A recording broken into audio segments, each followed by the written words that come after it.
Hello guys, Jaanu here one of your PTE tutor. जी हाँ, Australia का लॉटरी वीजा बैलेट सिस्टम के तहत ओपन होने वाला है 1 अक्टूबर को। जल्दबाजी नहीं है, ये 1 अक्टूबर से लेकर 31 अक्टूबर तक चलेगा। ऑलमोस्ट एक मंथ तक आप रजिस्ट्रेशन कर सकते हैं। इस रजिस्ट्रेशन में एंटर कैसे करना है, इस बैलेट में आपको एंटर कैसे करना है, एवरीथिंग मैं इस वीडियो में आपको बताऊंगा। कौन अप्लाई कर सकता है, किसको करना चाहिए, किसको नहीं करना चाहिए, सब कुछ इस वीडियो में आपको बारीकी से एक्सप्लेन करूंगा। तो सबसे पहले बात करते हैं। देखिए, मैंने पिछली वीडियो में भी बताया था, उसको आगे लेकर चलता हूँ। पिछली वीडियो में मैंने आपको बताया था कि 18 से 30 साल आपकी एज होनी चाहिए अगर आप इसमें अप्लाई करना चाहते हैं। आप सिंगल अपने डिपेंडेंट को साथ में लेकर नहीं जा सकते हैं अगर आपका वीजा लॉटरी में नाम आता है। लक है 1000 स्टूडेंट के लिए, सिर्फ इंडिया के 1000 स्टूडेंट के लिए है ये लक, आजमाना चाहिए। इसकी फीस रखी हुई है $25 ओनली, $25 इसकी फीस है। अब सिर्फ आपको चाहिए क्या होता है, 18 से 30 एज और आपकी क्वालिफिकेशन होनी चाहिए 12th के बाद में 2 साल की कोई भी डिग्री आपके पास में होनी चाहिए, या फिर 2 साल का आपके पास में डिप्लोमा होना चाहिए। अगर आपने फर्स्ट ईयर या सेकंड ईयर परस्यू किया हुआ है, मतलब फर्स्ट या सेकंड ईयर में एडमिशन लिया, सेकंड ईयर कंप्लीट किया, थर्ड ईयर में है, तब भी आप अप्लाई कर सकते हैं। और 2 साल का आपका डिप्लोमा है तब भी अप्लाई कर सकते हैं। स्टडी में गैप है तब भी अप्लाई कर सकते हैं। बस एज आपकी 18 से 30 होनी चाहिए। अगर आपने हिंदी मीडियम से किया है या आपने स्ट्रेट मीडियम से किया है तो आपको आइल्स में या फिर पीटी में 30 नंबर और आइल्स में 4.5 बैंड्स होने चाहिए आपके पास। और अगर आपके पास में इंडियन पासपोर्ट है और आप किसी और कंट्री में, अदर कंट्री में भी है, वर्ल्ड वाइड कहीं भी बैठे हैं आपके पास, बट आपके पास में पासपोर्ट इंडियन है और ऑस्ट्रेलिया की कोई बैक रिफ्यूजल नहीं है, तब भी आप इसे अप्लाई कर सकते हैं, इसका फायदा ले सकते हैं। स्टार्ट होने वाला 30 अक्टूबर तक चलेगा। जी हाँ, तो इनकी एलिजिबिलिटी के लिए, एंटर करने के लिए, आपको बैलेट के अंदर रजिस्ट्रेशन फॉर्म फिल करने के लिए क्या क्या डॉक्यूमेंट चाहिए, पहले उस पर चलते हैं। तो सबसे पहले इन्होंने बताया कि क्रिएट एन इमी अकाउंट, की इमिग्रेशन का जो अकाउंट है वो आपको क्रिएट करना है और आपकी एज होनी चाहिए 30 साल की और आपके पास में अपनी कंट्री का एक वैलिड प्रूफ होना चाहिए कि जैसे आधार कार्ड से आप दे सकते हैं। पासपोर्ट आपके पास में होना चाहिए, पासपोर्ट की फोटो कॉपीज लगेंगी, लाइक फोटो स्कैन करके आपने फोटो लगानी है। देन उसके बाद में ईमेल एड्रेस आपके पास में होना चाहिए, वो वैलिड ईमेल एड्रेस होना चाहिए। एक डॉक्यूमेंट मांगा है आपसे, पैन कार्ड। पैन कार्ड आपका आपके नाम पे होना चाहिए, नहीं है तो बनवा लीजिएगा, ज्यादा समय नहीं लगता है। पैन कार्ड होना चाहिए, मस्ट है। तो पैन कार्ड लगाना पड़ेगा आपको साथ में। एंड उसकी फीस आपको फिर उसके बाद में फिल करनी है, फीस पे करनी है $25। That's it. इसके अलावा इन्होंने कुछ भी नहीं मांगा है।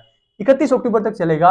और इसका सिलेक्शन कैसे होगा, सिलेक्शन करने के लिए देखिए 14 अक्टूबर से सिलेक्शन स्टार्ट हो जाएगा, 14 अक्टूबर से सिलेक्शन स्टार्ट हो जाएगा। आपके पास में मेल आ जाएगी अगर आप सेलेक्ट होते हैं तो। अगर आप सेलेक्ट नहीं होते हैं तो आप इमिग्रेशन से क्वेश्चन नहीं कर सकते, आपके पास मेल नहीं आएगी, कोई भी जवाब नहीं आएगा। अगर आपका नाम आता है तो मेल आएगी, अगर नाम नहीं आता, सेलेक्ट नहीं होते हैं तो आपके पास में मेल नहीं आएगी। कहीं हम मेल का वेट करें कि मेरे को नहीं सिलेक्ट किया तो मेल तो करें, तो ऐसा नहीं होगा। आपके पास में मेल सिर्फ सिलेक्शन की ही आएगी और जब आप रजिस्ट्रेशन डन कर देंगे तब रजिस्ट्रेशन डन की ऑब्वियसली बात है मेल आएगी आपके पास में।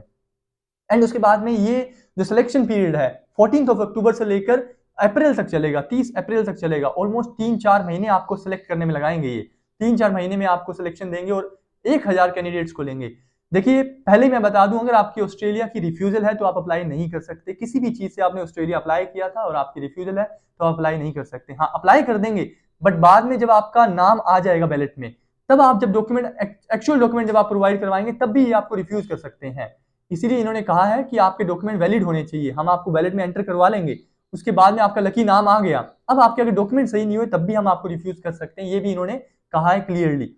तो इसीलिए सोच समझ के अप्लाई कीजिएगा, क्योंकि बैलेट में नाम जेन्युइन कैंडिडेट ही चाहिए इनको। 1000 स्टूडेंट फ्री में काम कर सकते हैं 1 साल के लिए ऑस्ट्रेलिया में। ये वीजा एक्सटेंडेबल है, एक्सटेंड हो सकता है अगर आप उनकी फील्ड में 3 महीने काम करेंगे तो बहुत बड़ी अपॉर्चुनिटी है, अप्लाई करना चाहिए अगर आप 12th पास आउट हैं और 2 साल का डिप्लोमा या डिग्री 2 साल की आपके पास में है तो।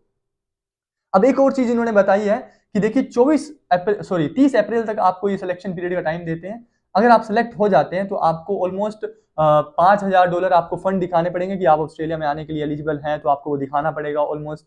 एंड उसके बाद में अपने टिकट्स के पैसे भी आपके पास में है या नहीं, वो सब फंडिंग वगैरह आपको थोड़ा बहुत दिखानी पड़ेगी, जो कि जायज है। और आपको इन्होंने बताया कि उसके बाद में आपको सभी डॉक्यूमेंट प्रोवाइड करवाने पड़ेंगे। अपनी क्वालिफिकेशन वो मस्ट भी इन इंग्लिश होनी चाहिए, सर्टिफिकेट्स प्रोवाइड करवाने पड़ेंगे, अपना हेल्थ इंश्योरेंस आपको लेना पड़ेगा, बायोमेट्रिक करवानी पड़ेगी। वो बात का प्रोसेस है, वो एकदम जेन्युइन तरीके से आप करेंगे तो वो आपको हो जाएगा। रजिस्ट्रेशन आपसे अगर नहीं होता, आपको जल्दी है तो मैं वीडियो बनाऊंगा 5 से 7 दिन बाद, जब रजिस्ट्रेशन स्टार्ट हो जाएगा करके बताऊंगा कैसे फॉर्म फिल करना है, आप सेल्फ कर सकते हैं। नहीं करना आता तो मेरी टीम को कॉन्टेक्ट कर सकते हैं, मैं नीचे नंबर दे रहा हूँ, वो आपको पूरी हेल्प करेंगे, आपका फॉर्म फिल करके देंगे। इसके अलावा भी कोई डाउट रहे आपका तो मेरे को इंस्टाग्राम पे पर्सनली टेक्स्ट कर सकते हैं आप मेरे पेज पे, और मैं आपको रिस्पॉन्स करूंगा। और कमेंट बॉक्स में कोई कमेंट कोई डाउट है तो आप मुझसे पूछ सकते हैं।